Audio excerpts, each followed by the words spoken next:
Hi friends, मैं मानव, welcome two movie. शुरू भी करते हैं यहाँ पर से पॉजिटिव सा नमस्कार। देखो, एक्वामैन को रिलीज होना था 22 तारीख को और डिशुम हो रही थी सलार के साथ। तो क्या एक्वामैन भैया इतने स्ट्रॉन्ग हैं कि 22 तारीख को लड़ पाएंगे? उसका फैसला तो 21 तारीख को ही हो जाएगा, क्योंकि 21 तारीख को जैसे कि ज़्यादातर हॉलीवुड की मूवीज़ होती हैं वो आपको आधा दिन पहले ही देखने शुरू हो जाते हो। 4 बजे के बाद इसके शोज़ लगने शुरू हो गए थे।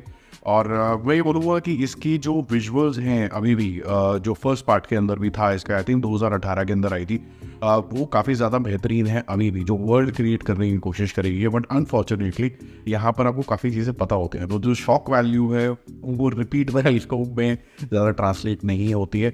काफ़ी सारी चीज़ें इसके अंदर इस तरीके से दिखाई गई हैं जिस तरीके से आपको काफ़ी सारी सुपर हीरो मूवीज़ देखने को मिल गई हैं। यहाँ पर जिस तरीके से कंप्लेसेंट तरीके से यहाँ पर जेसन मोमोआ आपको दिखते हैं एज एक्वामैन, और उनको एक चीज़ बचानी है, उसके बारे में हम आगे बात करेंगे।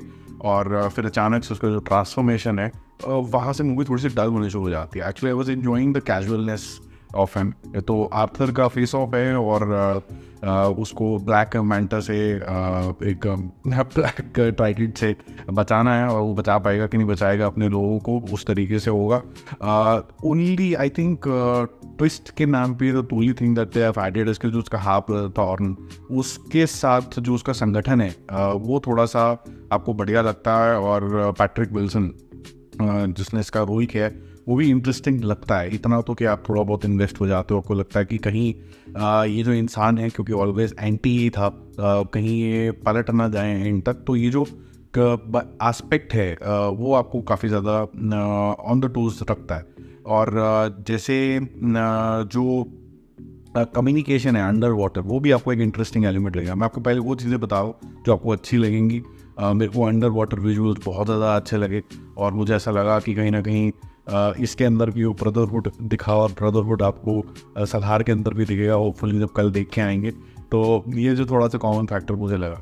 मूवी जो अंडर वाटर जो एक्स्ट्रावेगेंजा पिछली बार था वो इस बारी भी है, but at the same time कुछ ज़्यादा अलग से एक्सप्लोर करने की कोशिश नहीं करी गई है। जो डायरेक्टर साहब है यहाँ पर जेम्स वॉन, वो कुछ और मिस्टीरियस तरीके की चीज़ें, ये फैंटेसी और उस तरीके की चीज़ें डाल सकते थे जैसे वो उसके डायरेक्शन के अंदर होता है टिपिकली, बट यहाँ काफ़ी ज़्यादा फ्लैट पड़ गया। और जो ब्लैक ट्राइडेंट है उससे मुझे कोई खास खतरा भी ऑनेस्टली बताऊँ तो महसूस नहीं हुआ इतना ज़्यादा। तो Aquaman and the lost kingdom जब आप देखेंगे तो आपके अंदर एक स्केयर क्रिएट होना चाहिए था कि ये जो किंगडम है ये चला जाएगा, और ये जो लोग हैं इनके बारे में आप केयर करते हो। तो ना तो कैरेक्टर डेवलपमेंट उस तरीके की सही हो पाती है, ना जो लगाव है आपका इस पूरे वर्ल्ड से वो हो पाता है। स्टोरी टेलिंग जो है वो बड़ी मैनुअल टाइप चलती है कि एक कंप्लेसेंट बंदा है, उसको जगाया, फिर उसके बाद उसने टीम अप किया। टीम अप करने के बाद ऑब्वियसली आपको पता है कि वो हरा ही देगा। तो उस तरीके का एक बड़ा टेम्पलेटेड सा फॉर्मेट चलता है।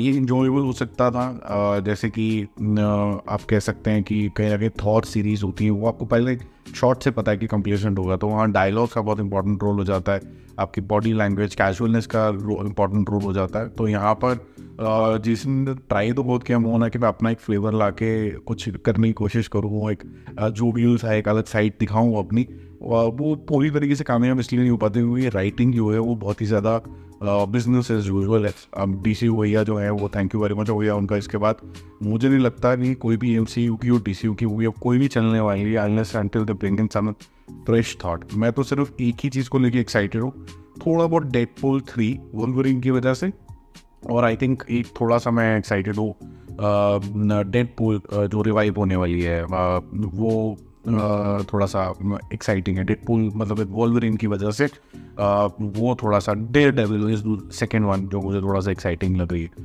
तीसरा अगर बोलेंगे भाई यार बहुत ही अगर खिंचाता नहीं करनी है बता ही दो कोई और है, तो ये बोल सकते हैं कि Superman is my favourite character. तो शायद डीसी जब उसके साथ जस्टिस कर देगा फाइनली, जेम्स गन शायद कुछ ठीक ठाक बात ले लेगा, वही है। बट ये मूवी अगर आप नहीं भी देखोगे तो इट्स ओके, टीवी में भी देखोगे तो ओके, क्योंकि अगर आपने पहले वर्जन देखा हो तो अंडर वाटर आपको पता है यहाँ पर कोई बहुत ज़्यादा मेजमराइजिंगली कोई डिफरेंट चीज़ें आपको नहीं दिखने वाली हैं। ठीक है, वैसे मैं बता दूँ मैंने 2D वर्जन में देखा है, मुझे 3D की टिकट ही नहीं मिली थी, तो 2D वर्जन में it was just looking Okesh.